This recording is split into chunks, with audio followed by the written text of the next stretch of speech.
He said he would be up to tell me about it, but he never did. I received a letter from you on Friday saying I no longer have an attorney, that I've given up my right to that, and I could contact them. And I tried to call him on Monday and Tuesday yesterday, and nobody accepted the calls down there, so. Did you get a copy of the pre-sentence investigation? I did. Do you have that with you? No, Where is it? it's at the jail. Okay, my letter to you, I told you you needed to bring it today and with any notes that you may have taken regarding from that pre-sentence investigation. I thought that's what Attorney Schlosser did, Why would you think that? because he sat up there when he took notes on everything, that's what he was doing. Okay, but you just said he told you he was going to withdraw. He was going to put in a motion, he was going to let me know. He said he didn't know if he was going to withdraw or not, he would let me know. Okay, and then you've got a letter from me On Friday, yes. telling you to review the pre-sentence investigation, take notes, bring that to court. No. So what happened? I didn't think I needed to. Okay, so you want to proceed without the pre-sentence in front of you? I Yeah. have an additional copy, Your Honor, the defendant can have this. Okay, the state can provide you with additional copy. Mr. Flatoff, regarding the pre-sentence investigation, is there any disputes, not with the factual portion of the trial, the case here today, because obviously we've heard the trial and you can make during your statements any comments you want to make regarding that, but I'm just interested in the factual disputes about the information that was provided by the pre-sentence writer. Do you have any of those?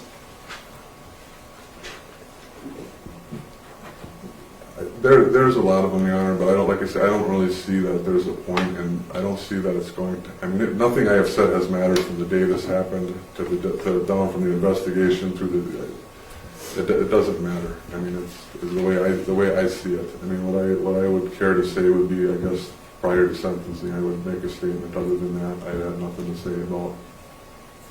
Okay, so you don't want to make any corrections on the pre-sentence investigation? There's just too many to list. I mean, All right, and the court has reviewed the pre-sentence investigation as well as the victim impact statement. Mr. Seaman, is the state in compliance with the victim rights law? Yes, Your Honor. All right, and is there a victim or victim representative in court today who would like to make a statement? Yes, Your Honor.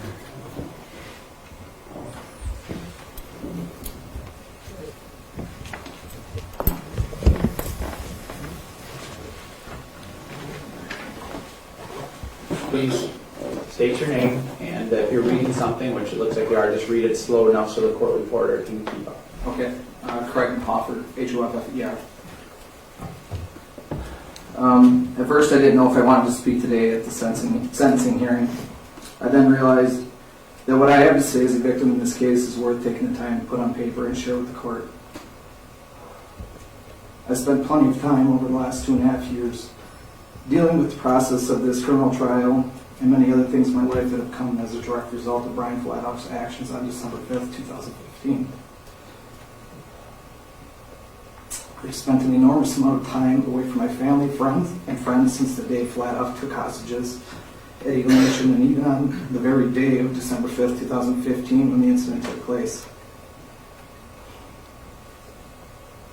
That day I left my loving family, including my wife, my daughter of age 10, my 3 boys ages 8, 6, and 2.5 months, as they were heading out to my son's basketball game at the YMCA. Instead of watching the basketball game together like a normal family, I did my duty as a police officer and attempted to make a hostage rescue with 4 other brave officers into a building where Brian Flatoff believed that a motorcycle was more important than the lives of Vance Dalton, hostages inside and officers on scene. When it comes to other time spent away from my family, I spent time in the hospital for exams, testing, and clearance after being shot. I spent time giving statements to investigators about the shooting and sitting with other involved officers at critical incident debriefs after several of us were directly affected by the horrific things that we faced that day. I spent countless hours having to sit with lawyers building our defense for the civil trial that was filed against Rob Ross, the city of Neenah, and myself because of we were forced into a lose-lose situation where an armed man fled out of the building where other officers had just been shot at and where I had been shot in the head. I've spent hours upon hours answering questions that my wife, children, family, friends, complete strangers had for me about what that day was like, what it felt like to get shot, how we all are doing with the situation, and what it was like to be forced into a situation where I had no choice but to shoot a man. My family and I have further been victimized by the media in this case. There have been countless articles from the Post-Crescent misreported on this and twisting the events of that day to fit the anti-law enforcement narrative that has been adopted by the media nationwide.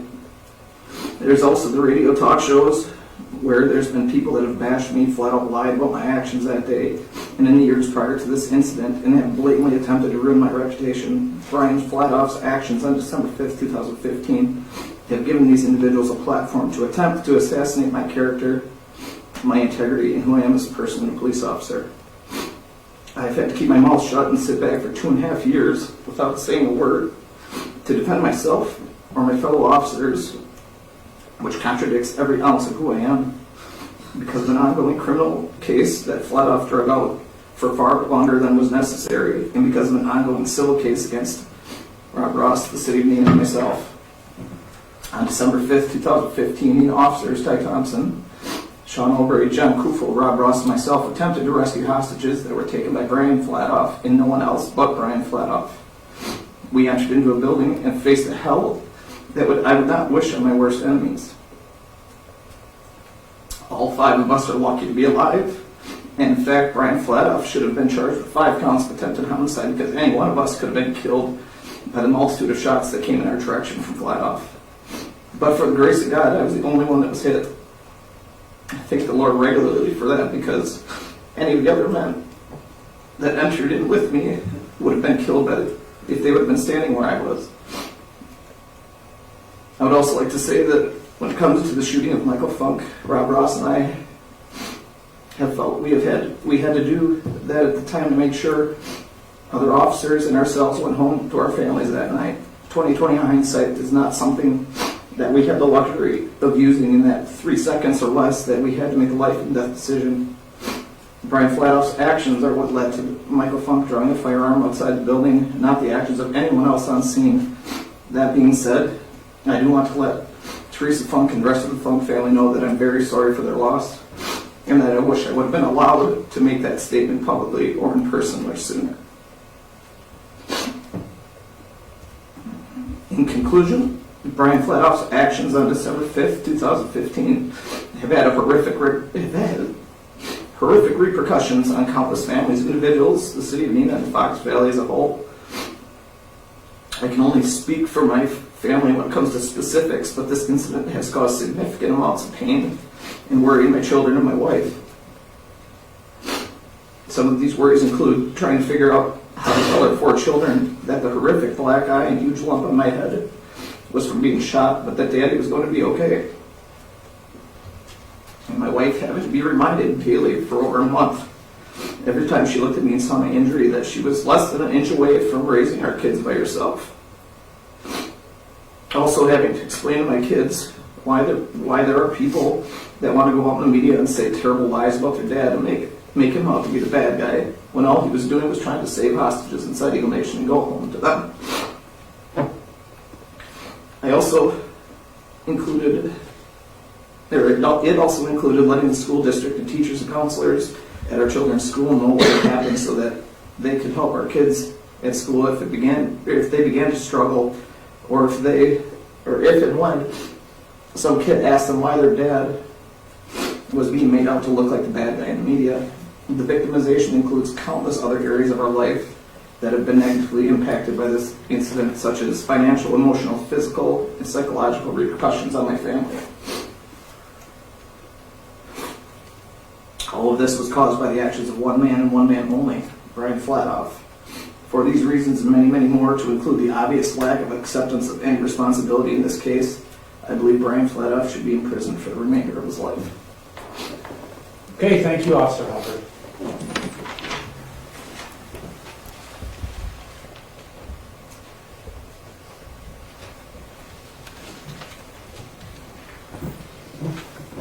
Please state your name. Samantha Hoffer. And Ms. Hoffer, what would you like to say? I did have written a letter.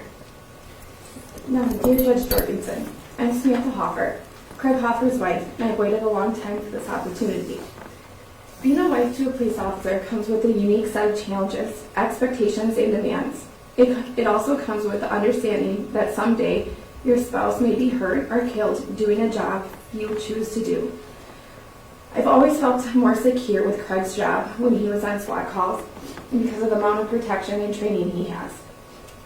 Brian robbed me of that sense of security on December 5th. His reckless and dangerous behavior made my biggest fear a very close reality.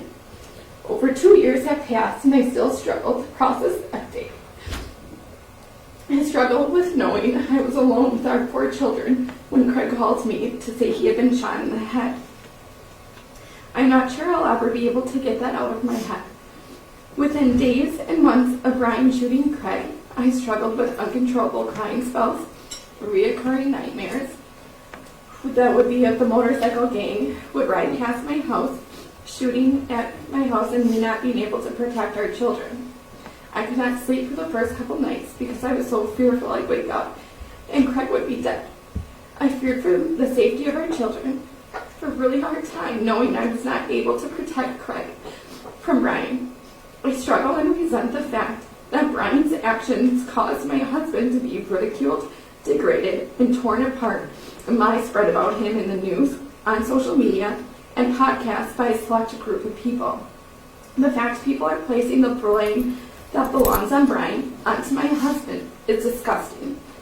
My husband is a man of faith, integrity, honor, and loyalty. He is kind, compassionate, and trustworthy. He is more than a badge and a uniform. He is a husband, a father, a brother, a son, an uncle, and friend. He selflessly serves and protects the community every day.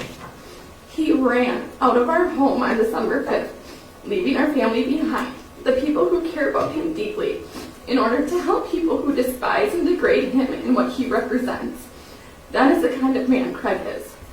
Judge, my husband is not Brian's scapegoat, nor is he his punching bag. I fully believe in some aspect Brian was taken advantage and manipulated by those at Eagle Nation. However, he still chose to do what he did. The only person who was trigger happy that day was Brian, and he is responsible for the death of Michael Funk. My husband is not the evil one in this. Judge, my heart hurts for Brian. His motorcycle was his most prized and valued possession. However, I cannot put into words how unfortunate it is that people's lives were so significantly impacted over a motorcycle. A man is dead. I sat behind his grandchildren when Brian's verdict was read, feeling sick to my stomach that these poor children lost their grandfather because of Brian. I cannot muster enough courage to tell them, their mother, that I am sorry for their loss and because of the crappy position Brian put my husband and I in. Judge, I want you to know that despite all the chaos and tragedy that Brian caused, there is a significant amount of positive things to come from December 5th, and I will not let Brian's negativity overshadow them. I want you to know that by God's amazing grace, Craig is alive to help raise our children and to grow old with me. We have a closer relationship with the Lord and Savior. Green Bay Police Department has ballistic helmets in all their squad cars. Craig's story has been used to help teach children to be happy with the way God made them. Our marriage and family has persevered, and despite being shot and persecuted, Craig continues to do what God has called him to do. Judge, I want you to know that we are not mad at Brian for shooting Craig. We forgive him. I hope he takes responsibility for his actions, own what they have caused, and change his ways. From one broken person to another, Brian still has a purpose. And I pray, Judge, that Brian finds God, surrenders his life to him, because God's grace is big enough for our worst mistakes. I'm not sure what Brian's fate will be, and honestly, there are people who deserve to have more of a say in his sentencing than I do.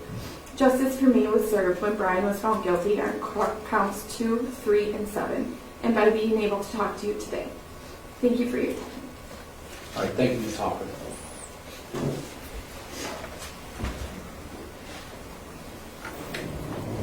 Is there any other person in the courtroom that would like to make a statement regarding the matter?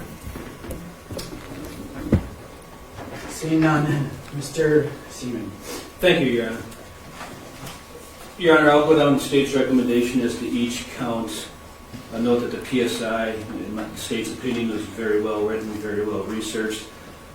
However, the recommendations by the Department of Corrections, I think, unduly depreciate the seriousness of these offenses with the concurrent recommendations of the counts, and I'll explain why. As to count 1, the felon in possession of a firearm charge, this isn't a case where we see felon in possession of a firearm where somebody is hunting, or it's in a home that they are staying in, or it's in some place, an evidence locker or a storage locker or something that they have constructive possession or dominion and control over. This is a case where a convicted felon, the defendant, had a firearm used in the commission of a number of very violent crimes for which he is now convicted. And the firearm was essentially stolen, taken without the knowledge or consent of a friend, Eva Kronsky and her husband, who were allowing the defendant to reside there. And it was the second firearm that he possessed on that day. Earlier in the morning, he had taken possession, I believe it was a .45 caliber pistol, and fired it in anger over the head of Ms. Kronsky. And those counts were ultimately dismissed based on the prejudicial nature of that they may have had on the jury, but they're certainly relevant here for sentencing purposes. And the defendant, after he took possession of the second firearm that morning, which was the MAC-10 pistol, proceeded down to Eagle Nations and ultimately resulted in the death of Michael Funk. This is exactly why the legislature has prohibited felons from possessing firearms. This is the type of fear that would come from such events. So when considering the seriousness of this possession of a firearm by a felon in this case, the state believes that the appropriate sentence would be a total of 10 years imprisonment, bifurcated to 5 years of initial confinement, 5 years of extended supervision, essentially the maximum sentence for a Class G felony. For if this is not the case in time for a maximum sentence, it's hard to imagine when the proper time would be. As to count 2, the attempted first-degree intentional homicide of Craig Hoffer, there's not much more I can say regarding the impact that's already been said here in court today by Officer Hoffer and his wife.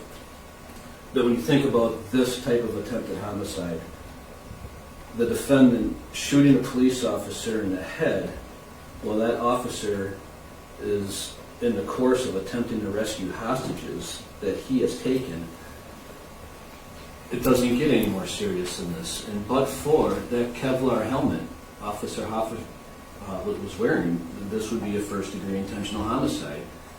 It was hardly a half-inch over his eye where that bullet struck the helmet. It was that close to death.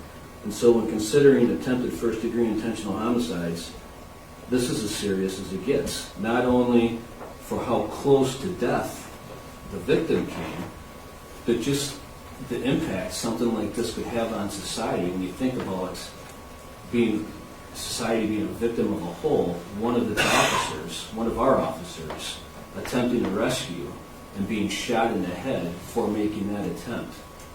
So the state requests the court sentence the defendant to the maximum permissible penalty, that being 60 years total imprisonment, bifurcated to 40 years of initial confinement, 20 years of extended supervision, consecutive to count 1. Count 3, attempted first-degree intentional homicide of Officer Jonathan Kufel. His testimony at trial, I think, was some of the most powerful that we had heard. Officer Kufel, again under circumstances similar to Officer Hoffer, was attempting to rescue the hostages taken by the defendant when the defendant began firing at him. It seemed like some of the most serious, or the heaviest barrage of gunfire received and poured upon Officer Kufel was when he was attempting to pull his comrades out of the doorway and out of the line of fire that they had walked into in the course of this rescue. What sentence do you hand down for somebody like the defendant who's attempting to kill a hero officer while he's attempting to effectuate the rescue of his fallen comrades from this scene, from this barrage of gunfire. And again, this type of count calls for the maximum sentence in the position of the people, and the state recommends 60 years total imprisonment, bifurcated to 40 years of initial confinement, 20 years of extended supervision consecutive to counts 1 and 2.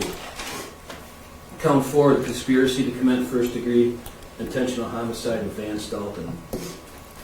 I've prosecuted a couple of these cases in the past. They're rare. They typically come up under the scenario of hiring a hitman to eliminate a spouse, to eliminate a business partner. But this conspiracy to commit first-degree intentional homicide goes far beyond the hiring or attempted hiring of a hitman case.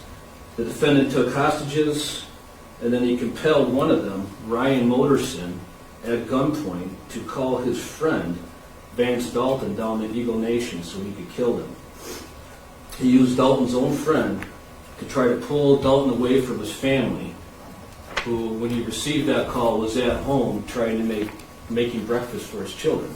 And this was the scenario under which Brian Flatoff, at gunpoint, used Dalton's own friends to try to pull him away from his family, to lure him down to Eagle Nation so he could murder him.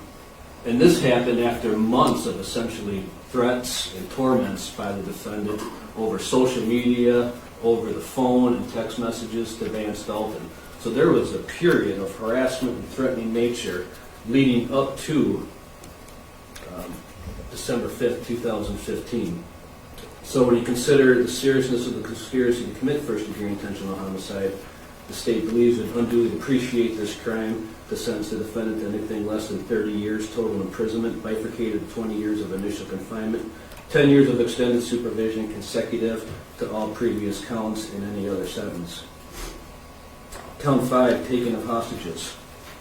Victim Ryan Motorson. The defendant at gunpoint seized Ryan Motorson and forced him to call his friend Vance Dalton down to Eagle Nation. Similar arguments, similar facts as to this conspiracy regarding the seriousness. He also seized Motorson and compelled him to work on this motorcycle that the defendant was fixated with and still believes was his. And what makes this particularly aggravated, beyond the arguments I made regarding count 4, was the defendant not only compelled Ryan Motorson to call Vance Dalton and to work on his bike under threats of killing Dalton, or under threats of killing Ryan, but he also threatened to kill ML and other hostages if he didn't do it.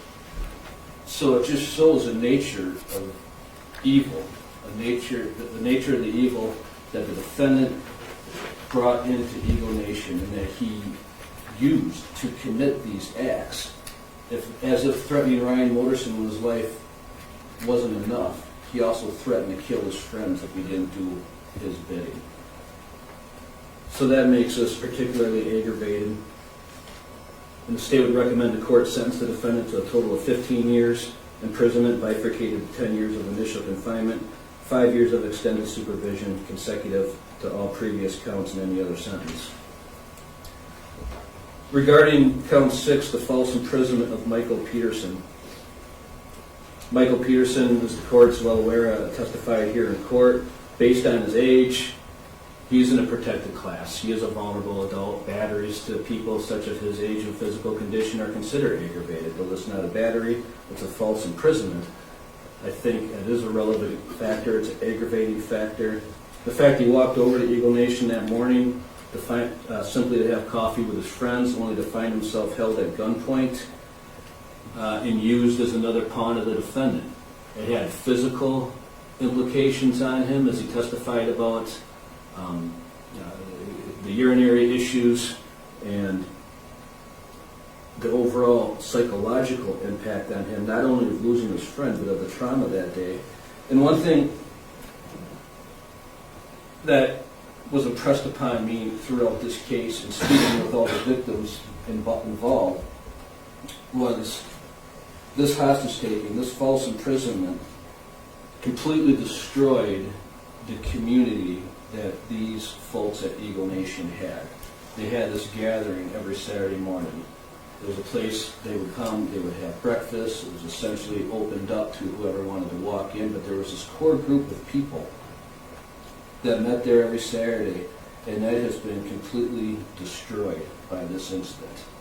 And they've been fractured, their friendship's been fractured, their trust in their community, and to my knowledge, they haven't met since. I've been told that this was essentially the end of it, and the end of their community. And so it's particularly aggravated and serious, and the state recommends the court sentence the defendant to a total of 6 years imprisonment, bifurcated to 3 years of initial confinement, 3 years of extended supervision consecutive to all previous counts, consecutive to any other sentence. As to count 7, the felony murder of Michael Funk. I've handled a number of homicides in the past, and I've handled a number of felony murders, but never one that has quite torn a community apart the way this one has. Much of it has been already addressed by Officer Hoffer and his wife. This crime clearly put the community at odds with law enforcement until the truth could finally fully come out here at jury trial, which it did in the unanimous and resounding guilty verdicts of all counts. A lot of this was brought by the media attention created by the defendant. While in jail, he gave jailhouse interview to the paper alleging these conspiracy courtroom outbursts, making the allegations that this was all a conspiracy and this was all a planned hit by law enforcement against Michael Funk, all of which was refuted at trial. He took a larger part in creating this division than just his acts on December 5th, and in fact on 2015, and it's been his continuing goal, his continuing attempts to rip the city of Neenah apart. However, he has failed, the jury has spoken, and all the blame lays clearly upon him. This is something that the officers, they will have to live the rest of their lives dealing with. A tragic mistake, if it could even be called that, with the split-second decision that they had to make after the defendant shot at Michael Funk. There's a bullet wound. It was in the lower right buttocks of Michael Funk. Could never prove it beyond a reasonable doubt. Forensic examiner couldn't state with any type of certainty, so it wasn't brought out at trial. But after extensive review of the video, from outside, from inside, from the location of the wound, it appears consistent that when Michael Funk made his break out the rear door of Eagle Nations and the defendant unloaded on him, shooting at him, that one of those rounds penetrated Michael Funk's right rear buttock. Could never prove it, that it was that bullet, but it appears consistent with the trajectory and everything else that one of the defendant's rounds struck him. And it was under those extreme circumstances, just after the officers had been fired upon by the defendant, that led to the felony murder of Michael Funk. This is something that I hope the city of Neenah is recovering from. The officers clearly are still dealing with it and struggling with it, but they will recover from this. It's going to take time, but I offer that to underscore the seriousness of this. This is an unclassified felony. It's the state's position that the way the felony murder works is that it's not an enhancer, it's a standalone unclassified felony with a total of 21 years maximum imprisonment. Applying other laws, 75% can be the maximum of initial confinement. The state recommends a total period of imprisonment of 20 years, bifurcated to 15 years of initial confinement, 5 years of extended supervision consecutive to any other sentence and any other counts. Count 8, the barricading charge, the refusal to comply with officers' attempt to take a person into custody. I call it barricading. The defendant remained inside Eagle Nation for hours after the death of Michael Funk, refusing to come out. Ultimately, approximately 3 hours or so what was talked out by the hostage negotiator, that because of those hours that he remained in Eagle Nation alone with his firearm, taking the time to trash the motorcycle that was not his, that he believed was, just so that if he couldn't have it, nobody else can have it, shows you the diabolical nature of his thinking, of his conduct. Over those hours, Michael Funk had to lie in the alleyway because the officers did not know who else was in there, what more they'd be facing, what risk there was to try to attempt to retrieve his body. Over all those hours, the defendant remained in Eagle Nation. The entire city, that area of the city was essentially locked down. The entire city was on edge. So as far as a barricading charge go, this one is particularly serious. The state requests the court sentence the defendant to the maximum sentence of 3 years, 6 months total imprisonment, bifurcated to 18 months of initial confinement, 24 months of extended supervision consecutive to all of the counts, any other sentence. Count 9, the felony bail jump. All of this occurred while the defendant was released on a felony bond. The conditions that are statutorily put in place, that were put in place by the courts in Allegheny County with the maintaining absolute sobriety, those are all there to ensure protection of the public, and the defendant violated all of them. The type of impact that a crime like this occurs while somebody's out on a felony bond makes prosecutors, law enforcement, it has to have an impact on courts and possibly the judge that released him on the bond in that case. It calls into question the trust that we place in bond conditions in releasing people while they're awaiting trial. So there's a larger societal impact that this type of crime has, and based on the seriousness and all the multiple ways the defendant violated his bond conditions, as to count 9, the state requests the court sentence the defendant to 6 years total imprisonment, bifurcated to 3 years of initial confinement, 3 years of extended supervision.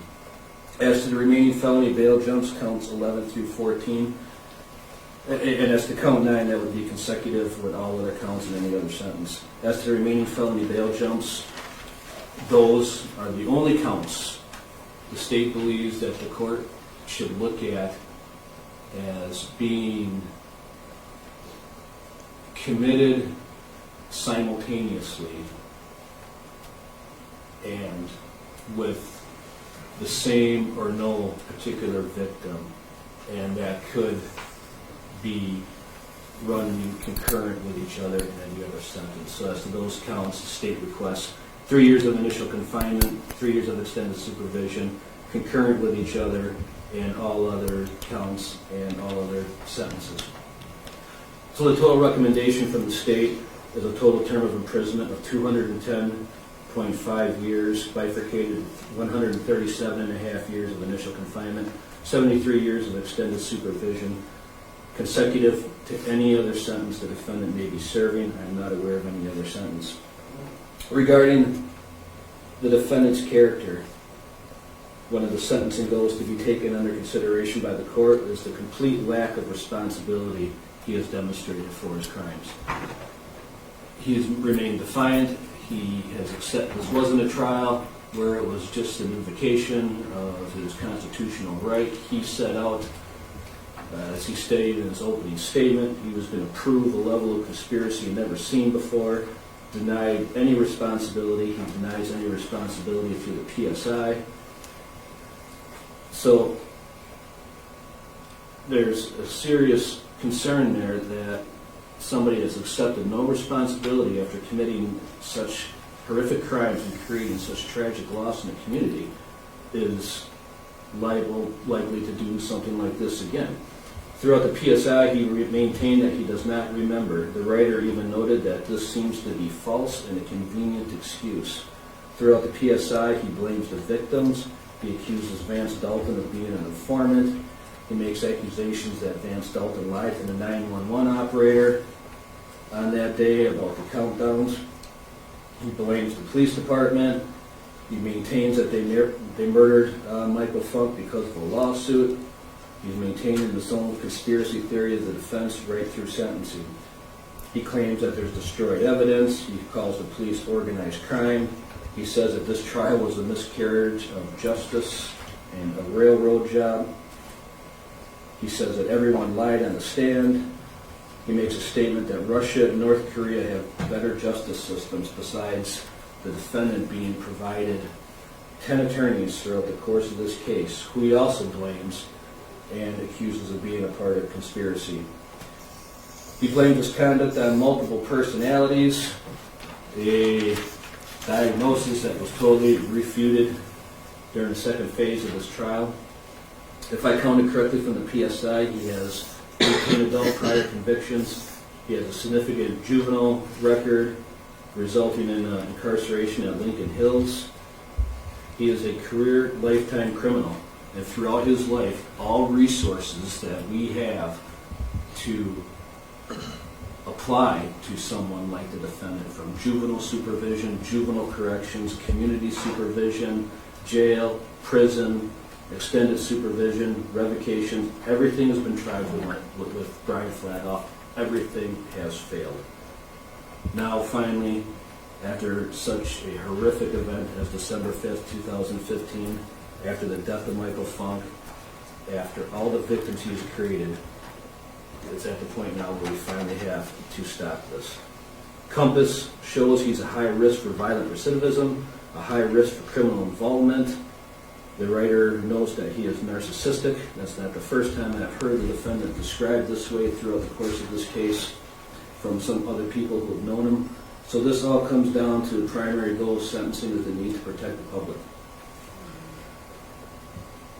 What would happen the next time if Brian Flatoff would ever be released from prison? The next time some unfortunate would cross his path who the defendant feels owes him something. That's just a risk that cannot be taken. And actually, we know what would happen next time. The defendant essentially told us on page 11 of the PSI, he said that he would not do anything different. And I think that's the most telling statement from the PSI. Not only is there a complete lack of remorse, actually he says he wouldn't do anything different, and therefore there can be no opportunity for this to ever happen again. And so the state requests the recommended sentence. Thank you. Okay, thank you, Mr. Seaman.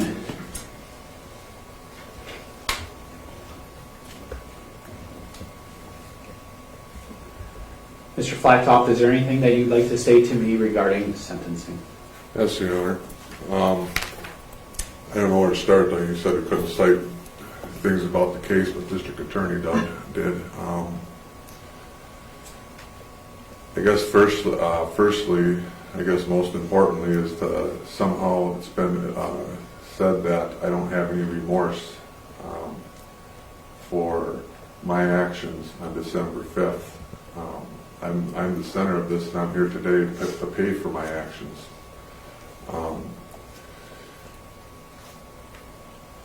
I have studied this case as much as I can. The district attorney here wants to say that all the evidence was presented. It was not. None of the original video, audio recordings were ever given to me. More evidence was released to the public through the media than was given to me. Even hard drive video, hard drives that one of the last things I had requested, he said he had given to my attorneys, who they told you weren't in my file. Me firing attorneys through the last 3 years have been for destroying evidence. I try to look at, who are the victims in this case, and I don't think there's any question in my mind that the community is definitely a victim in this case. I tried to envision Officer Hoffer and the things he's had to deal with. I've read the criminal convictions of the gang members involved in this case, and how the state wants to now paint them out to be victims. It's in Officer Hoffer's own depositions that these people had assassination plots out on police. There's heroin distribution rings. I know what they did to me, and I don't advocate vigilantism. I mean, I didn't go there to do, I mean, I actually don't really know why I went there, but I mean, it's to somehow think I'm not sorry for my part. I hope somebody actually does an independent investigation in this case. I hope law enforcement learns also from this case. Hopefully they end their heroin distribution ring. They've been fighting with them for 7 years. I mean, through what I've learned through studying the case, there's been FBI, ATF, all kinds of stuff involved in this case. To stand here and say, you know, twist my words and say I wouldn't change anything. When I said that I wouldn't change what I did, I meant that back then I did the best I could do. I was having mental health problems. I was experiencing blackouts when them things were happening. I had friends get me to seeing doctors, and I was doing that. When this gang robbed me and stole my Harley and robbed my tattoo shop, I did what they told me, reported it to the police, and it went on and on. They made comments on Facebook. I mean, none of these things were they're either hidden or not allowed to come into trial. They threatened my life too. And then in the end, they want to stand back and say, poor me. I think a lot of people, you know, I would hope that the police department, you know, I mean, is not what the community, what the media had made them out to be. I believe they had to deal with an outlaw motorcycle club, and they genuinely feared for them. They had an assassination plot out on them. I looked at all of, I have thought of everything. I mean, I've tried to look at this case every which way I can. And I could see why they feared what happened that day. I can understand a lot of the things that happened that day. I do not understand why, with all of the publicity, with all of the conflicts of interest, the lawsuits, everything, that there wasn't an independent investigation done in this case. Why the state, the district attorney himself released guns, released cell phones, released the evidence that was collected in this case. If it's as cut and dry as he wants to paint it out to be, all I ever asked for was the truth to come out. It's, I mean, I do know God. I mean, I hope in my time that, you know, I become closer to God. I mean, I've researched the Bible, and I've thought about my anger surrounding this issue. And I can't find anywhere in the Bible that it says anger is a sin. Not if it's justified. That's something I guess I'm going to have to work on. Now, I'm going to work on forgiving as far as I understand this case, whether I'm right or wrong. You know, I mean, I'm going to work on my part of forgiving too. I mean, I feel horrible about what happened to Officer Hoffer and Kufel. I see, you know, the way police close ranks on them, but like I say, I believe in protecting our officers that serve our community, that they are genuinely good people. But that being said, you know, I mean, you should have, I mean, they turn around and make me be out the evil guy. I've only pointed out why is there skips in the video? Why is there an hour and a half missing? Why were the officers shown video prior to their statements? Why were they allowed to change their statements? If it is what they say it is, I mean, they didn't have to do all that. Just do an independent investigation. I'm going to pay for what I did. I think in the end, from what I've seen of this gang, and they continue doing what they're doing on the streets, intimidating people, I hope that, like they say, law enforcement keeps an eye on them, and whether they get to it, all of them, I mean, I've seen some of them that have profited from this case, but I hope in the end that everybody knows that I'm going to pay for my crimes today, but in the end we're going to all meet our maker, and we're going to all pay for our own parts in this, whether I'm right or wrong. I believe things were covered up. I believe I had a right to my discovery. I believe I had a right to the original and complete discovery. I mean,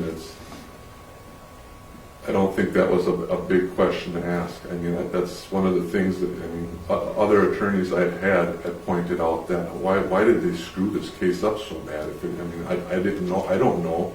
Before I was given the discovery, I mean, I didn't get the discovery in this case until 2017, and at that, it wasn't equal to what was released to the media, and it wasn't equal to what I had seen that the attorneys told me that were in my file. There were several motions filed to compel the discovery. I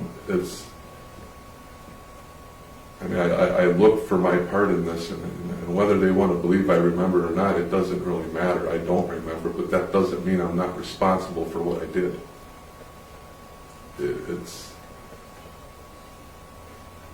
I mean, I know where I'm going. I know my responsibility, and I can accept that. But I can't accept is the questions that I have. I can't say that I am 100% responsible for this. Knowing there was a police assassination plot, FBI and ATF, and investigations going on, and confidential informants, I find it hard to believe that they wasn't monitoring this gang, that they didn't have phones tapped, that they didn't know. I reported the stuff stolen and my business robbed. The person that did advance Dalton was a parolee. I mean, he wasn't put on a probation hold. His house wasn't searched. I mean, I see guys in the county jail here getting revocated for allegations of doing things. This is a parolee, fresh out of prison, for burglary and forgery and all this, accused of doing the same thing. And nothing was done. His house wasn't searched, and apparently, you know, the Neenah Police Department, nobody knew nothing about this. If that's true, then there's something wrong with that. How he's driving around today with a patch on his back belonging to an outlaw motorcycle club floors me. I know on probation and parole, you can't, as a felon, hang out with other felons. You can't be involved in any of that. And to somehow turn around and make him a victim makes me sick. I mean, I hope these people are prosecuted and brought to the place I'm going to.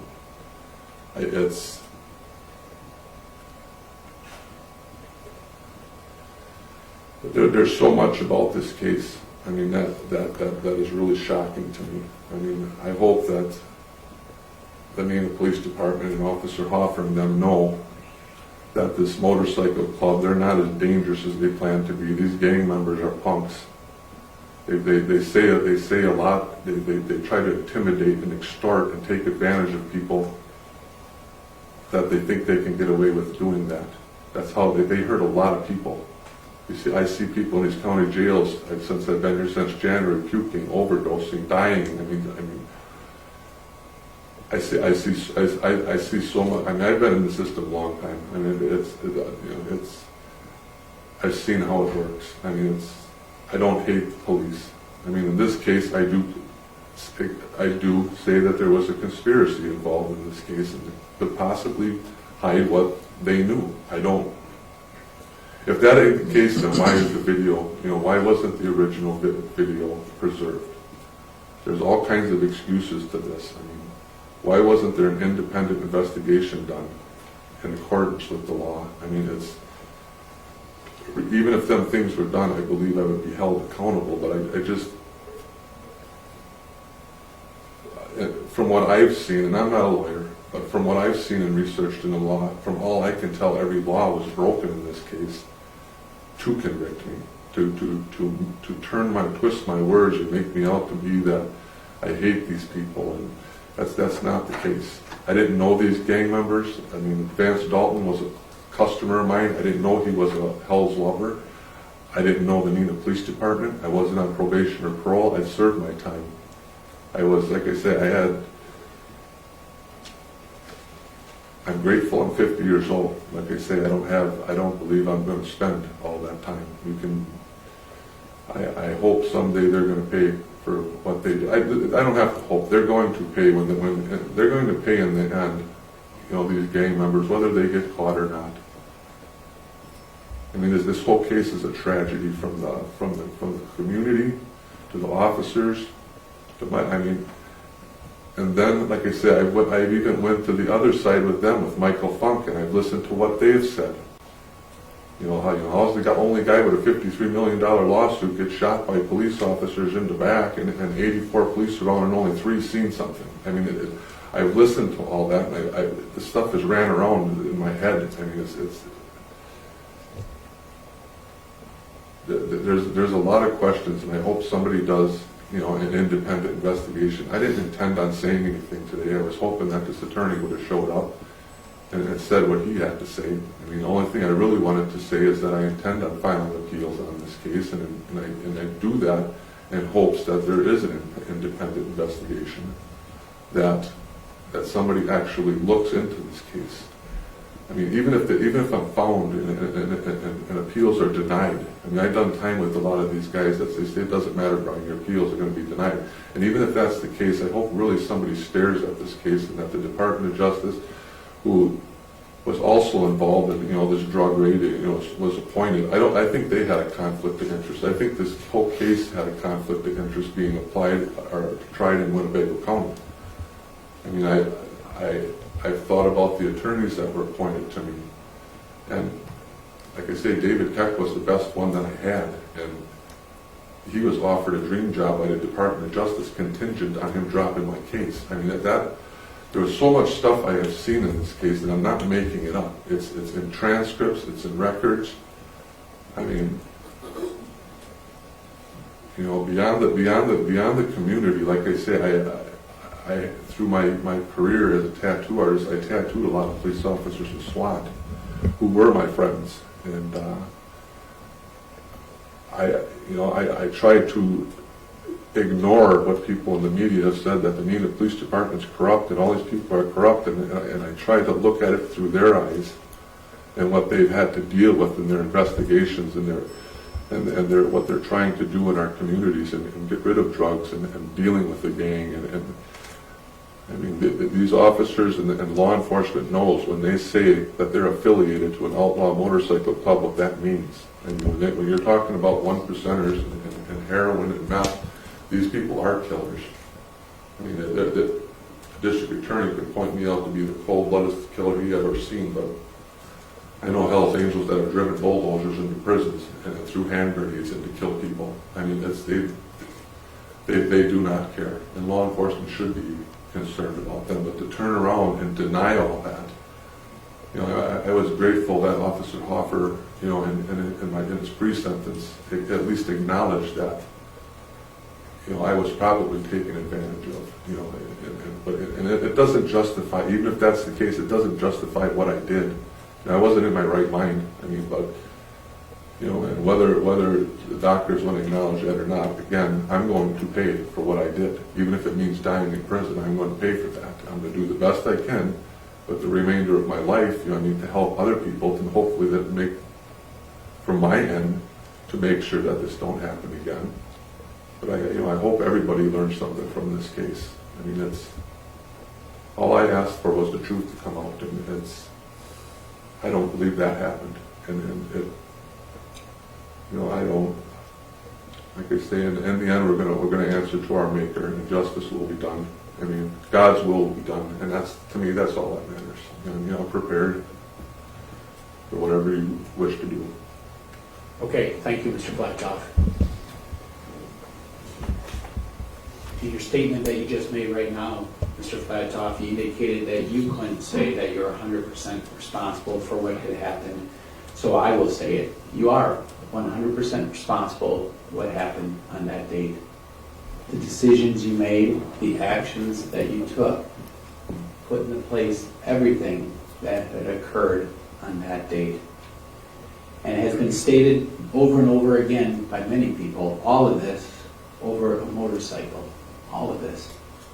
This devastating grief of a family losing a loved one, the loss of Mr. Funk's life, the emotional toll on the hostages, Mr. Peterson, Dalton, Mr. Funk, in his final minutes on this earth, the physical, emotional, and financial tolls on the officers, on the city, their families, the community, all over a motorcycle.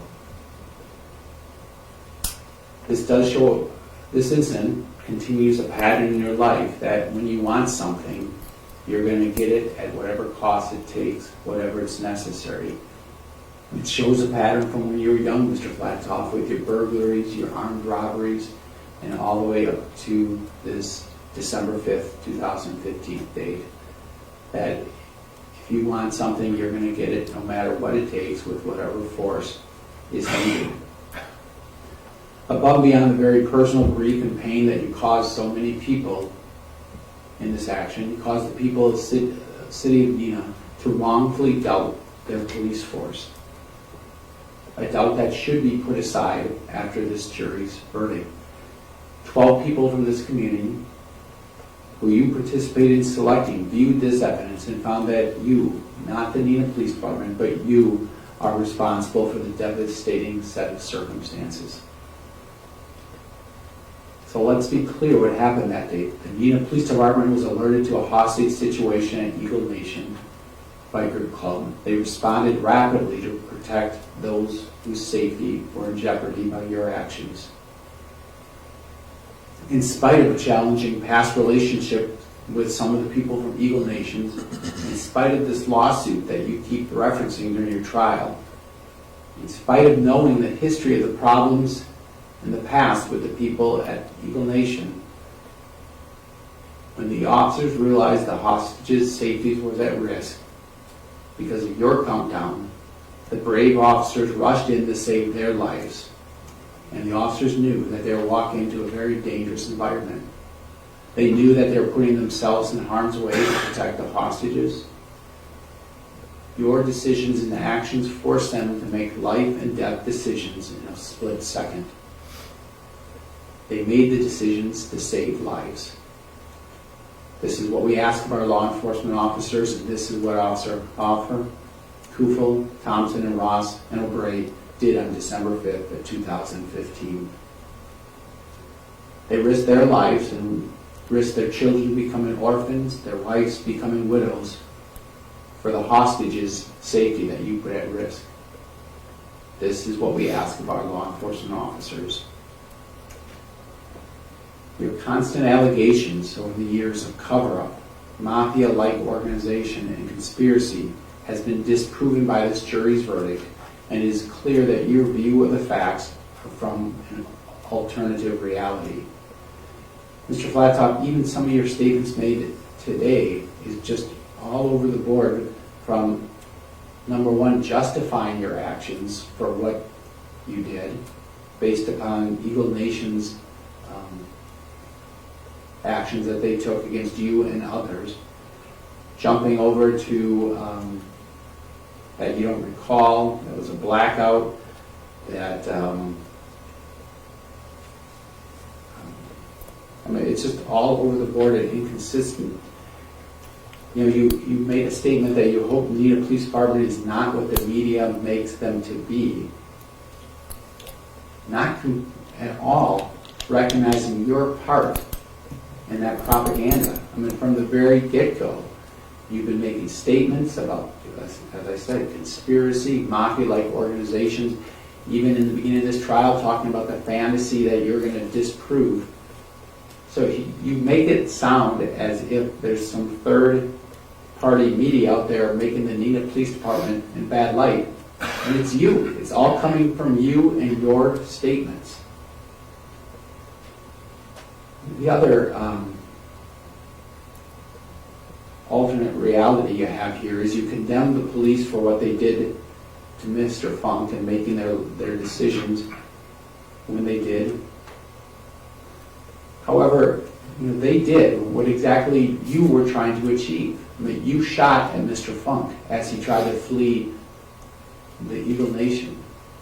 And so they did exactly as you wanted to do. I mean, your reality is off, Mr. Flatoff. That's all I can say. And you know, your life story did not have to come to this chapter. There were so many opportunities to turn things around.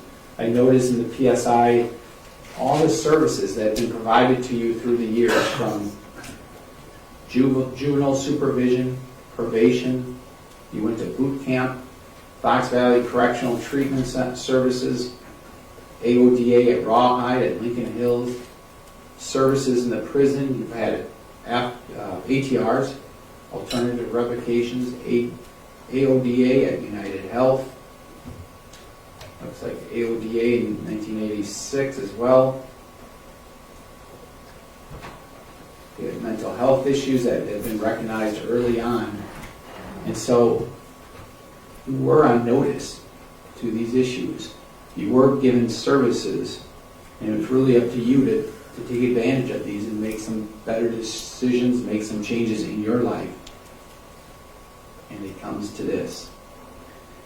It's astounding the number of victims that you have in your path, how many lives you have impacted negatively because of your crime.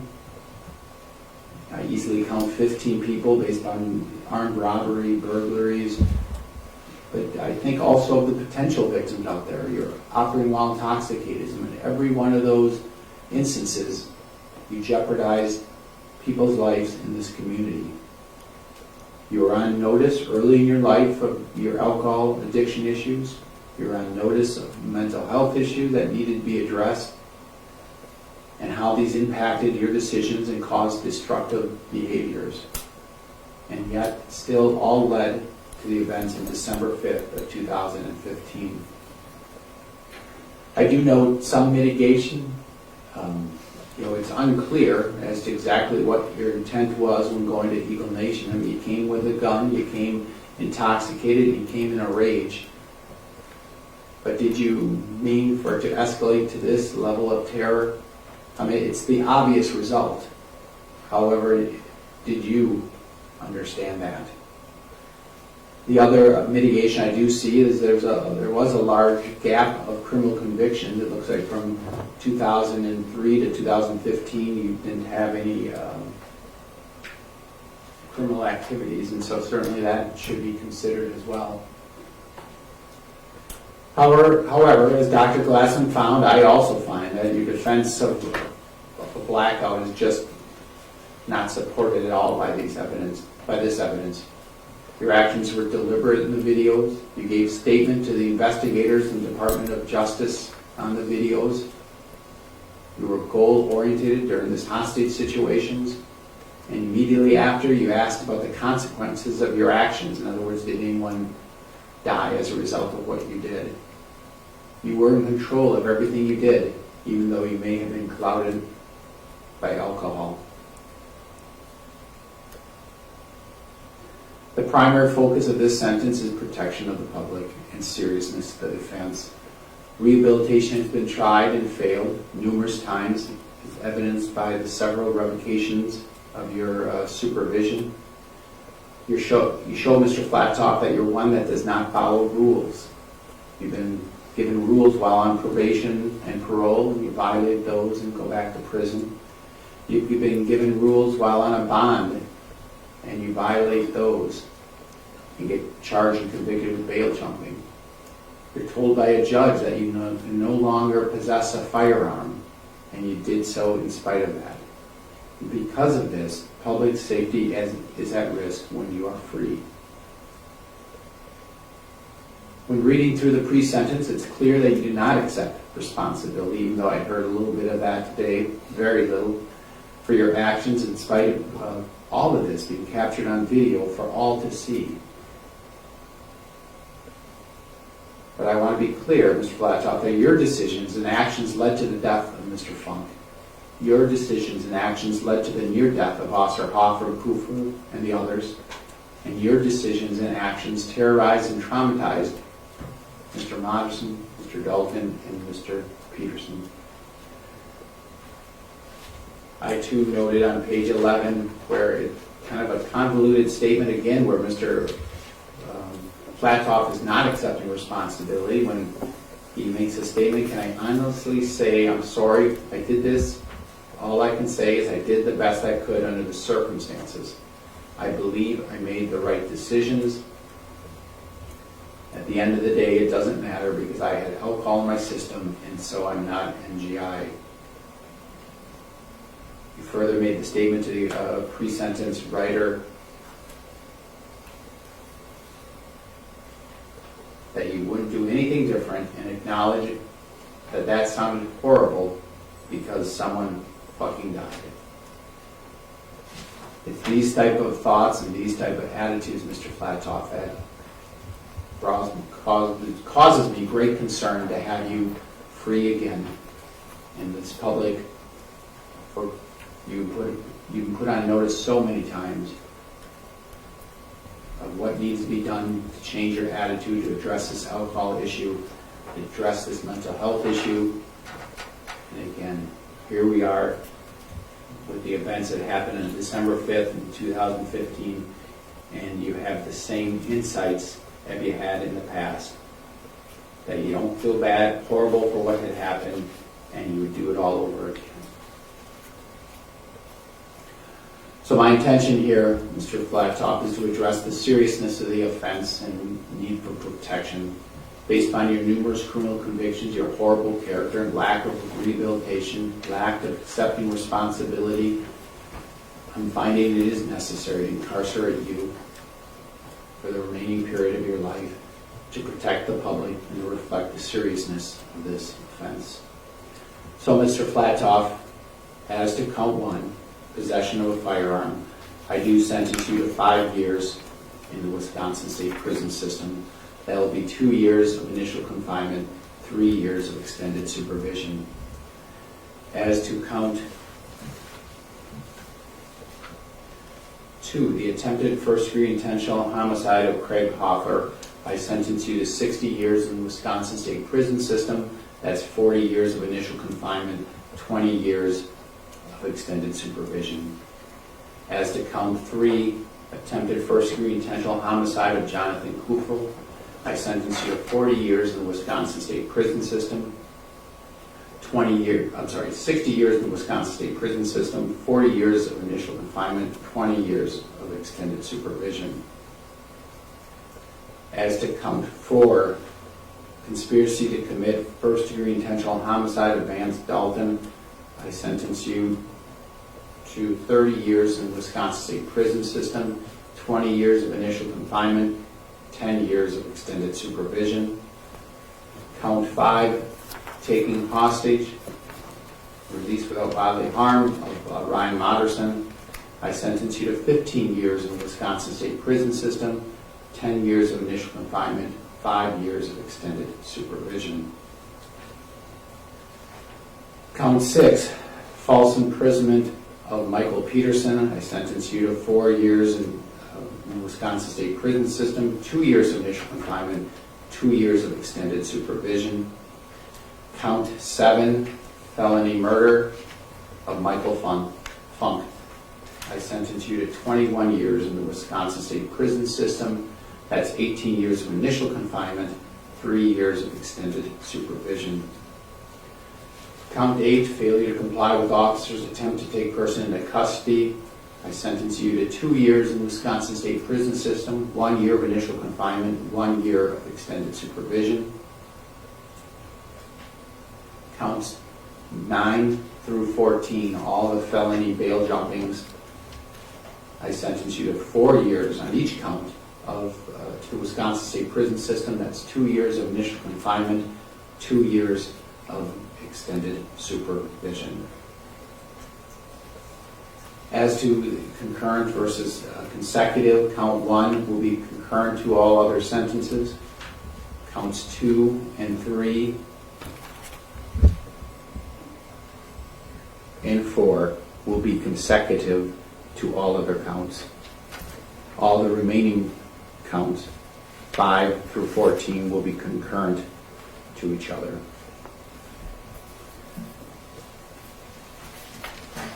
Conditions of extended supervision. Number 1, restitution is requested. I'm just going to make that a civil judgment in that there is no ability to pay while he is supervised. So if the insurance agency wants to try to collect assets outside of his income, they certainly can do that. The court will order conditions that you have a compass assessment, follow through with all recommendations, you submit a DNA sample to the Department of Corrections, pay that surcharge, not ingest or induce any drugs or alcohol, do not enter taverns or bars. You've been convicted of a felony, you may not vote till your civil rights are restored, and you may never possess a firearm again. Possession of a firearm by you could be a felony offense. You have 20 days to appeal this decision. The bailiff will give you information about that. As to sentence credit, Mr. Seaman, do you have any information about that? I do not have on hand what day the defendant finished completing his prison sentence and was transferred to the Washera County Jail, and stood to credit from that point on. I don't know that date. All right, so we'll check with the Winnebago County Jail and find when he was transferred back to the jail to face these charges and give you credit from that date forward, Mr. Flatoff. Anything further, Mr. Seaman? No, sir. Mr. Flatoff, anything further? Nope, just the appeal paperwork. And record. All right, thank you. You are not eligible for the Challenge Incarceration Program or the Substance Abuse Program. You are going to be given a copy of written explanation of determinative sentence before you leave here today. And that closes this record.